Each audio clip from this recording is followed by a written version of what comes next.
When you talk about the history of video games, there's a couple games that you have to talk about, like Pong and Pac-Man and Super Mario Brothers, that really influenced the entire video game industry. And Xevious is one of those titles.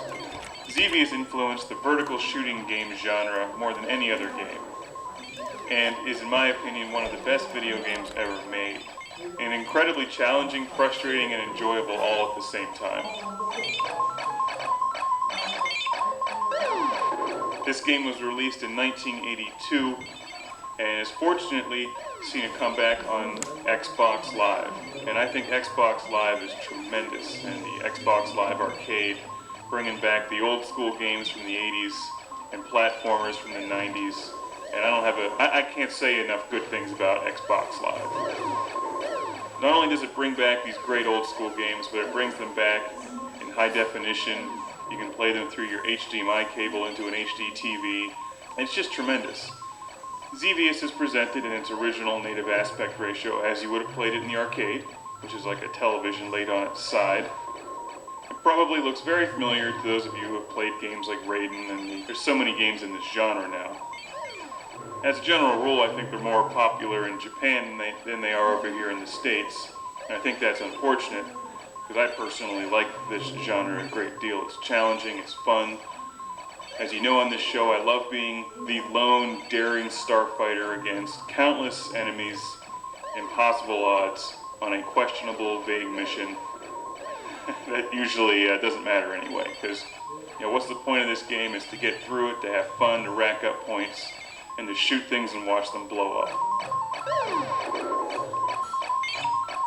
Xevious came out in the arcade in 1982 and has since been seen on game systems like the Atari 7800 and the NES.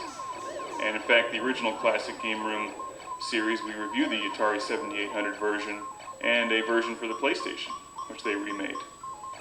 As you can see from the screen, you have two different weapon options. And that's one of the things that makes Xevious unique. But for starters here, you have your lasers, your twin cannons, I think they're lasers, maybe they called them something else, and your bombs. So you have to shoot your enemies in the air, and also bomb the enemies on the ground. And they're all shooting at you from different directions, and it's very challenging. What makes this game decidedly different from Raiden 3, for instance, which is one I recently reviewed, is that you can't power up your weapons to have this arsenal that fills the entire screen with your weaponry. You're basically limited to the two weapons that you start with.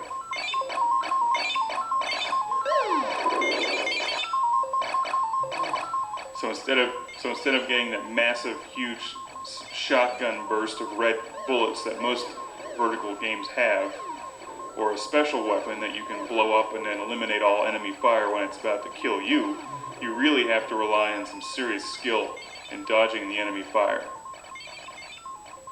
Now, I generally forget the story of Xevious. You can find it online, I'm sure. But you do encounter a couple bosses as you continue on in the game.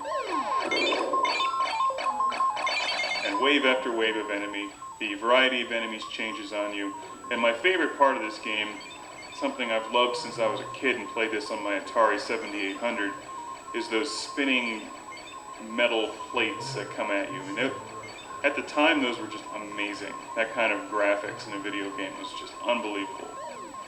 Xevious was way ahead of its time. And you can see why it influenced this genre so much. And just these simple things like the little tank boats in the water.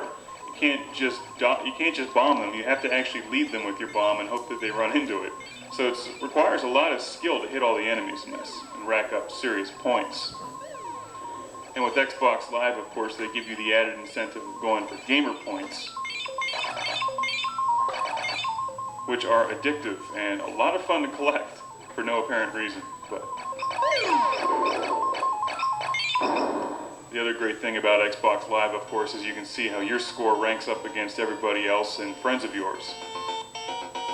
What's really incredible about Xevious is that this game came out in '82, and it really doesn't look any different than newer games today. Maybe it's slightly different, but I mean, there's only so much you can really do with a two-dimensional vertical scrolling game before it starts getting ridiculous.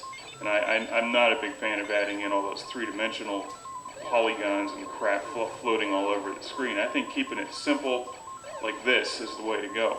And that's why I like Xevious so much in games like Raiden 3. Now, I'm generally not a huge fan of using the Xbox 360 controller on this game. It's definitely challenging.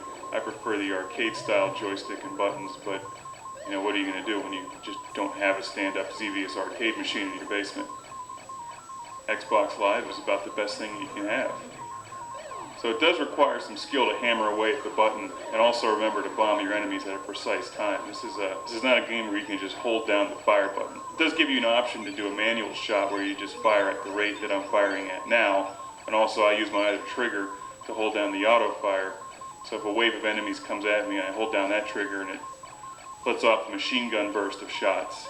But you cannot just hold down a consistent auto fire for the entire game.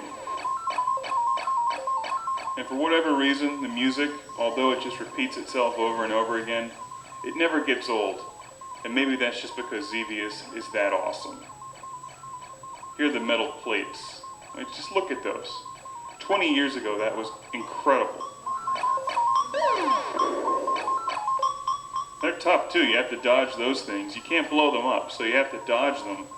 And then the enemy fire is coming at you, and then you get caught in between the enemy fire and the spinning metal plates, and it kills you. I love to see the resurgence in arcade titles on Xbox Live. And they don't cost much on Xbox Live. A game like this is only about $5, and it really has infinite replay value.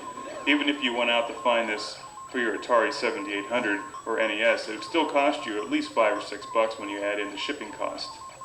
Because you probably end up finding it on eBay, for instance. But with the Xbox Live, you just download it and it's no problem.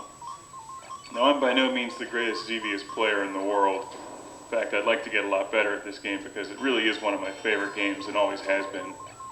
Just need to find the time to sit down and get back into it. One of my favorite game systems is the Atari 7800, and that's one that I grew up with and had when I was a kid. And Xevious was up there with Robotron 2084 as my favorite game on the Atari 7800. And I played it for hours and hours and hours and hours.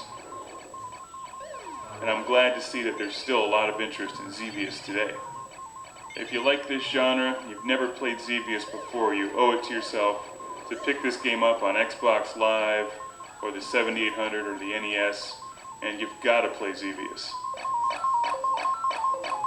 If you're really hardcore, you can go out and buy a real stand-up coin-op Xevious machine like they would have had it in the arcades in the 80s, and you can put that in your living room, in your house. And then your wife can come home and be like, "Where's all the furniture?" And be like, "Well, I put it outside because we got a Xevious machine." And she may start to get red and get mad at you. And like, "Well, why do you need furniture when you have a Xevious machine? The whole point is to stand there and play Xevious." I mean, it's only common sense.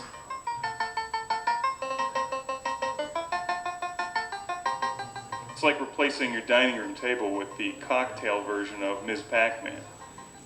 You can eat on that Ms. Pac-Man machine and play Ms. Pac-Man at the same time. Hell, it worked at Pizza Hut.